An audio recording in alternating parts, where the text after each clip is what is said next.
শহীদ রাষ্ট্রপতি জিয়াউর রহমানের জন্মস্থান হওয়ায় বরাবরই বগুড়া বিএনপির শক্তিশালী ঘাঁটি হিসেবে পরিচিত।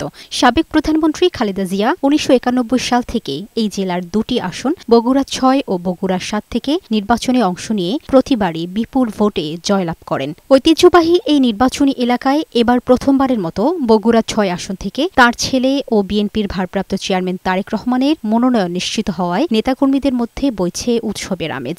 সোমবার মনোনয়ন ঘোষণার পর জেলায় আনন্দ মিছিল করেছে নেতাকর্মীরা। আগামী নির্বাচনে সারা দেশের মধ্যে সর্বোচ্চ ভোট দিয়ে খালেদা জিয়া ও তারেক রহমানকে বগুড়াবাসী নির্বাচিত করবে বলে আশা করছেন নেতাকর্মীরা। পৃথিবীতে এটা বিরল ইতিহাস, মা আর ছেলে একই সঙ্গে নির্বাচন করবে।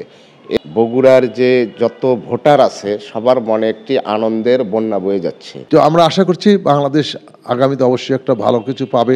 বাংলাদেশ এমন একজন রাষ্ট্রনায়ক পাবে যিনি বাংলাদেশটাকে আমূল পরিবর্তন ঘটিয়ে দেবে, বাংলাদেশকে উন্নয়নের দ্বার প্রান্তে নিয়ে যাবে। শুধু বিএনপির নেতাকর্মীরা নয়, সমর্থক আর সাধারণ মানুষও আসন্ন ভোট উৎসবে অংশ নিতে মুখিয়ে আছেন। তরুণ ভোটাররাও চান এবার অবাধ, নিরপেক্ষ ও সুষ্ঠু নির্বাচন হোক। এটা আমার প্রথম ভোট, তো বগুড়া শহর থেকে যদি তারেক রহমান নির্বাচিত হয় তাহলে আমরা অনেক খুশি হব এবং আমাদের বগুড়ার অনেক উন্নতি হবে, এটাই আমরা আশা করি।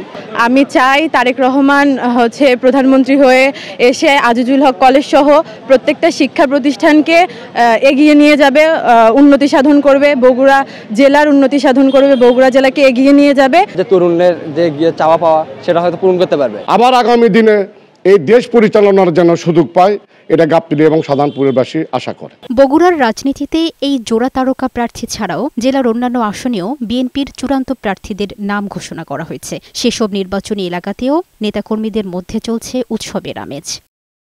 লামিয়া আক্তার, বৈশাখী সংবাদ।